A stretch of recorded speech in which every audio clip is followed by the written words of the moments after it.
Class 11th आपका जो chapter है सरल रेखा में गति, उसका अगले पार्ट का वीडियो है ये। एक समान त्वरण से गतिमान वस्तु का शुद्ध गतिकी संबंधी समीकरण। ठीक है, क्या होगा कि मतलब जो इक्वेशंस ऑफ मोशंस हैं उनको कैसे लिखा जाएगा या कैसे उनका डेरिवेशन होगा। ठीक है, निगमन भी करना है।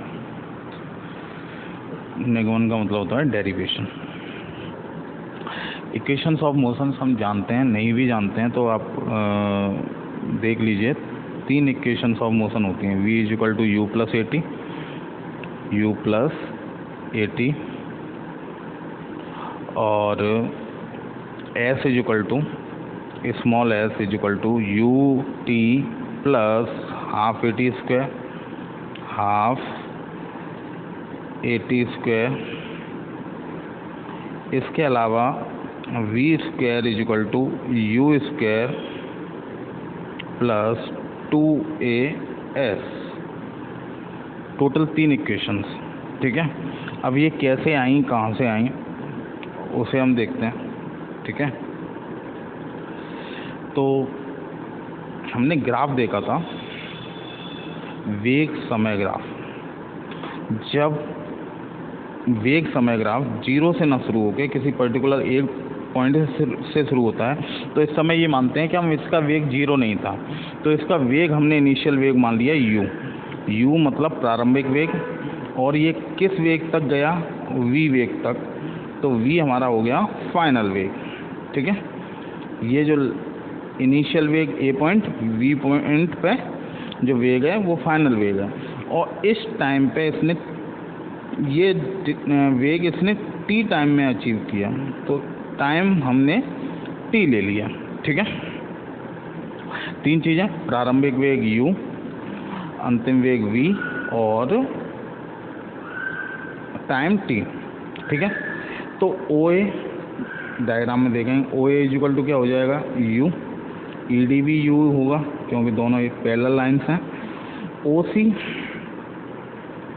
ये या BE ये v होगा। ठीक है, और OT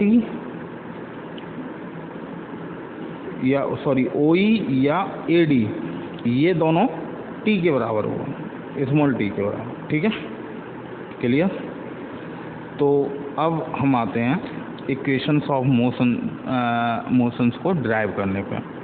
तो कैसे डेरिवेशन होगा। पहली इक्वेशन ऑफ मोशन होती है, इसको ग्राफिकल मेथड से, पहले हम इनको ग्राफिकल मेथड से करेंगे, फिर बाद में हम इनको कैलकुलस मेथड से करेंगे। ठीक है, कैलकुलस मेथड में डिफरेंशिएशन एंड इंटीग्रेशन होता है, जो पार्ट में आपको थोड़ा बहुत बता चुका हूँ, पर फिलहाल हम ग्राफिकल मेथड से करते हैं। तो त्वरण क्या होता है, फाइनल माइनस इनिशियल। तो यहाँ पे देखो, त्वरण होता है वेग अपॉन टाइम। वेग क्या है, ये a से लेके v तक गया है, और टाइम हमें पता ही है t। ठीक है, तो हमने वेग मान लिया vd, यही इतने ही वेग पे चलिए। ठीक है, क्योंकि हम इसे बिल्कुल स्ट्रेट मानेंगे, क्योंकि ये तो टाइम और वेग दोनों के रिस्पेक्ट में, v इतना वेग चला इतने टाइम में, तो ये दोनों अपने आप में एक्सेलरेशन हो जाएगा, ये एक्सेलरेशन को रिप्रेजेंट करेगा ये भी। ठीक है, तो हमने क्या किया, हमने vd अपॉन ad कर लिया। vd को हम ले सकते हैं ev माइनस ed, ev इतना माइनस ed इतना, तो ये आ जाएगा bd। ठीक है, तो ev की वैल्यू हमने v निकाली थी, अभी माना था, और ed को u माना था, और ad अपॉन t माना था। t को हमने इधर मल्टीप्लाई किया, हमारा क्या हो गया,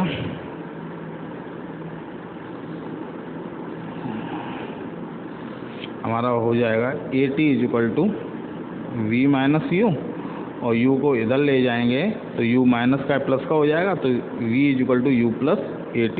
ये हमारा गति का पहला समीकरण आ जाएगा। ठीक है, तो इस तरीके से करेंगे हम इसे, पहला समीकरण गति का। अगले पे आते हैं, s is equal to u t plus half a t square, ये विस्थापन समय संबंध होता है। एस मतलब होता है विस्थापन या दूरी, और बाकी यू आप जानते हैं प्रारंभिक वेग,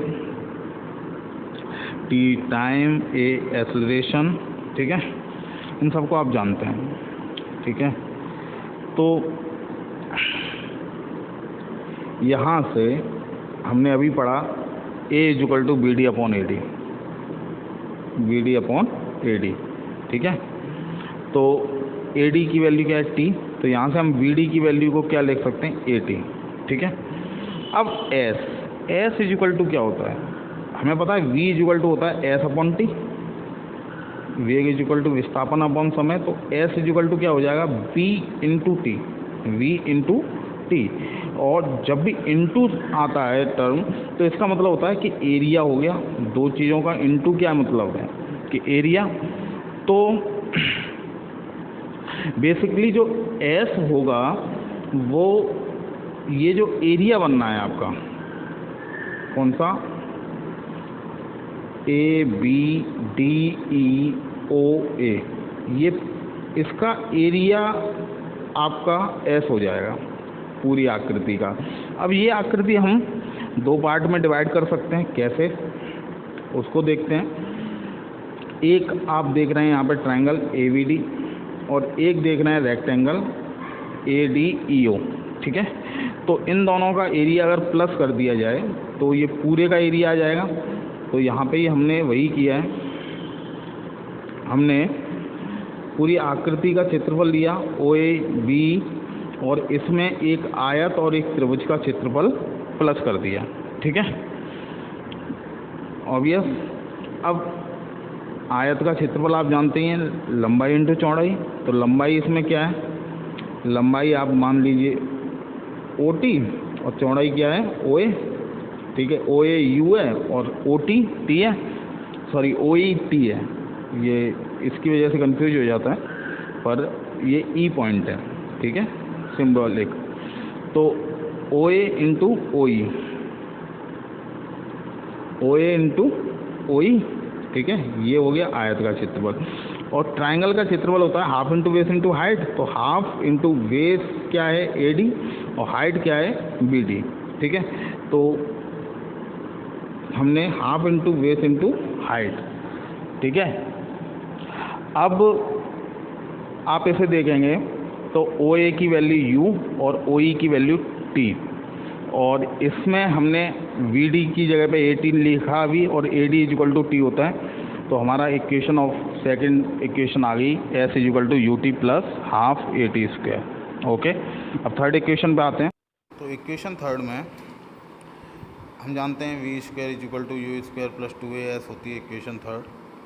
तो इसको अब हम ग्राफ पे कैसे लिखेंगे, एस इजिकल टू हमारा होता है समलंब चतुर्भुज। मैं दिखा देता हूँ आपको डायग्राम में, ये आपको डायग्राम दिख रहा है, इसमें आप ओ ए बी ई को अगर थोड़ा सा एंटी क्लॉकवाइज घुमा दें तो कुछ ऐसा डायग्राम बनेगा आपका, जिसमें ये ओ पॉइंट होगा, ये ए पॉइंट होगा, ये ओ लाइन है ओ ए लाइन, और ये बी, ये लाइन ए बी, ठीक है, और ये वाली लाइन बी ई, और इस तरीके से ये एक ट्रेपेजियम फॉर्म होगा जिसकी दो लाइन पैरेलल हो जाएंगी। ट्रेपेजियम को हिंदी में बोलते हैं समलंब चतुर्भुज।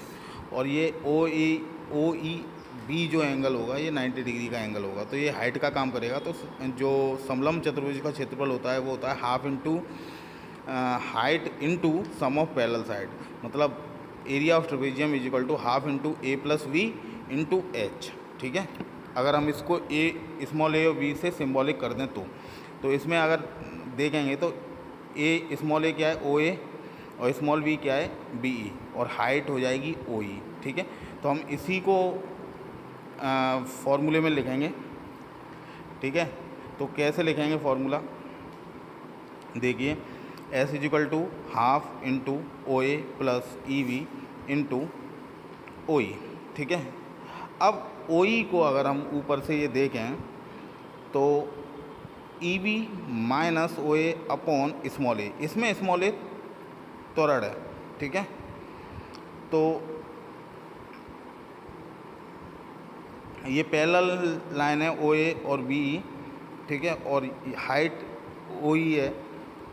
तो आप इसमें ओ ई की जगह पे ऊपर यहाँ से ई बी माइनस ओ ए अपॉन ए लिख सकते हैं, और ई बी माइनस ओ ए, ई बी को हम वी लिखते हैं, ओ ए को हम स्मॉल यू लिखते हैं, और अपॉन ए।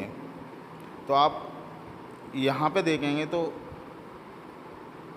u प्लस वी या v माइनस यू, तो वी u प्लस वी को v प्लस यू भी लिख सकते हैं। तो ये a प्लस वी का होल स्क्वायर हो जाएगा, मतलब sorry a square minus b square हो जाएगा, a square minus b square का फॉर्मूला है। तो ये हो जाएगा v square minus u square upon a. अब ये 2a मल्टीप्लाई हो जाएगा s से, तो 2as equal to v square minus u square हो जाएगा। अब वी यू स्क्वायर को इधर ले जाएंगे तो हमारी इक्वेशन आ जाएगी v square is equal to u square plus 2as, ठीक है। तो ये हमारा इक्वेशन ऑफ थर्ड इक्वेशन था। अब हम कैलकुलस मेथड पे आते हैं, कलन विधि, ठीक है।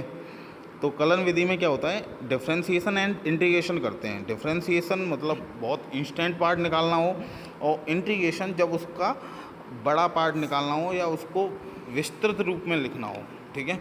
तो a equal to d v upon d t होता है, हमने पढ़ा है, तो d v equal to a d t हो जाएगा यहाँ से। अब इसका कर देंगे इंटीग्रेशन। इंटीग्रेशन के लिए लिमिट होती है।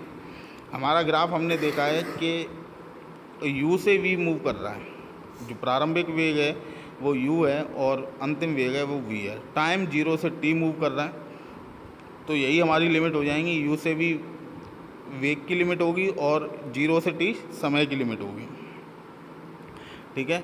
तो dv का इंटीग्रेशन v होता है, तो plus upper limit and lower limit इसकी लगा देंगे, और ऐसे ही dt का इंटीग्रेशन t होगा, और इसमें भी अपर लिमिट लोअर लिमिट लगा देंगे। अब इसको सॉल्व करने के लिए क्या कहते हैं, अपर लिमिट माइनस लोअर लिमिट। तो अपर लिमिट क्या है, v minus you upon a into T minus 0, ठीक है। अब u इधर आएगा और हमारी इक्वेशन हो जाएगी v plus v equal to u plus a t, ठीक है।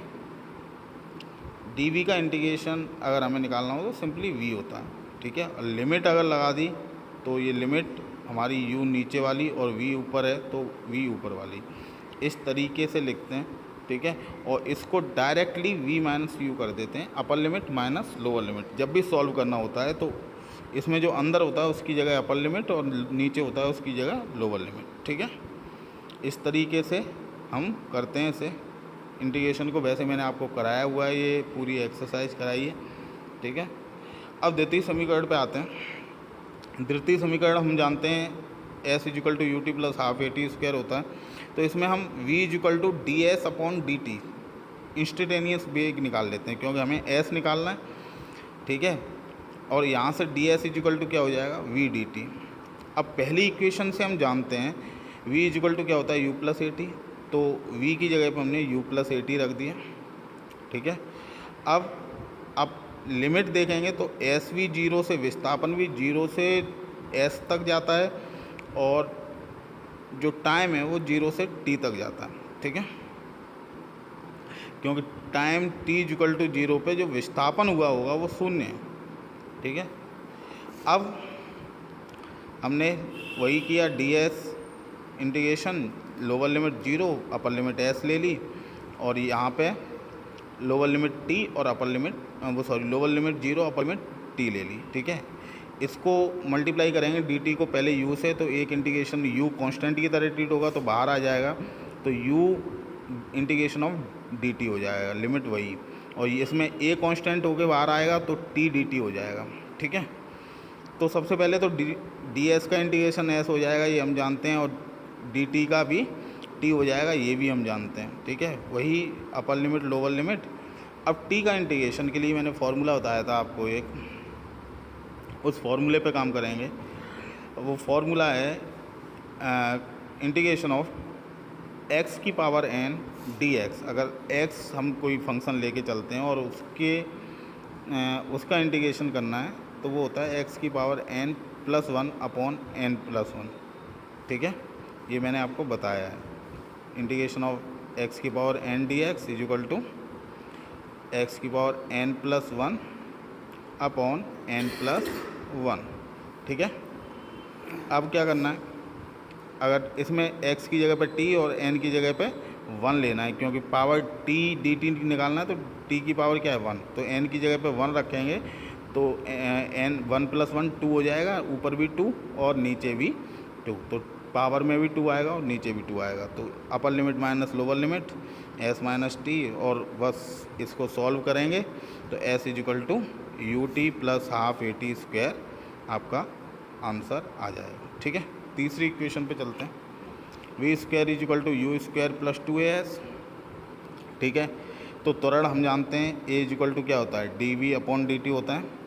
अब इसमें हमने डी एस का ऊपर नीचे डिवाइड किया और डी एस का ऊपर मल्टीप्लाई किया, दोनों कर सकते हैं हम एक ऑपरेशन।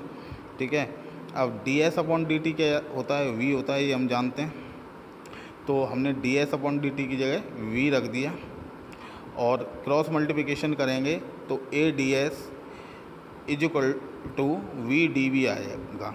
ठीक है, यहाँ से ये ए डी एस की वैल्यू आ गई। अब इंटीग्रेशन कर देते हैं। ठीक है, तो इंटीग्रेशन क्या हो जाएगा, ए कांस्टेंट की तरह ट्रीट होगा, बाहर आ गया, और इंटीग्रेशन होगा डी एस का 0 से एस लिमिट, और वी डी वी अभी किया था जैसे टी डी टी का, वैसे ही वी स्क्वायर अपॉन 2 हो जाएगा इसका भी, और लिमिट वही lower limit u upper limit v। ठीक है, अब इस पर हमने वैल्यू रख दी, upper limit minus lower limit. ठीक है, अपर लिमिट क्या है, a बाहर, अपर लिमिट s माइनस 0।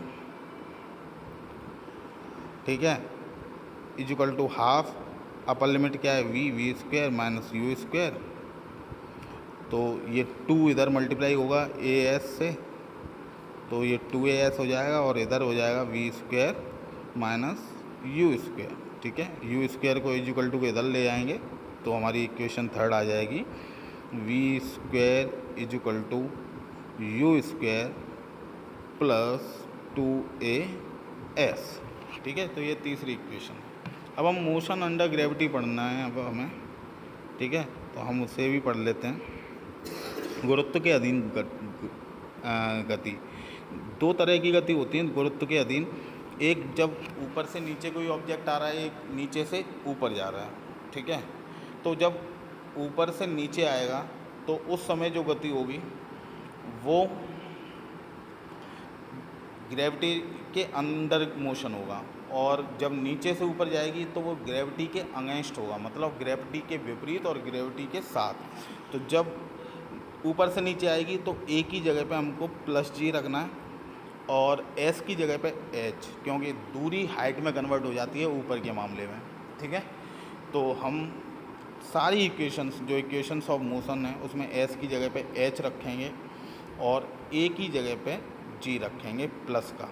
ठीक है, जब ग्रेविटेशन के अंडर मोशन हो, ठीक है, और जब ग्रेविटेशन के अगेंस्ट हो तो एस की जगह एच और ए की जगह माइनस जी, क्योंकि उस समय त्वरण नीचे की ऊपर की तरफ होता है और ग्रेविटी नीचे की तरफ होती है, इसलिए माइनस जी लेते हैं।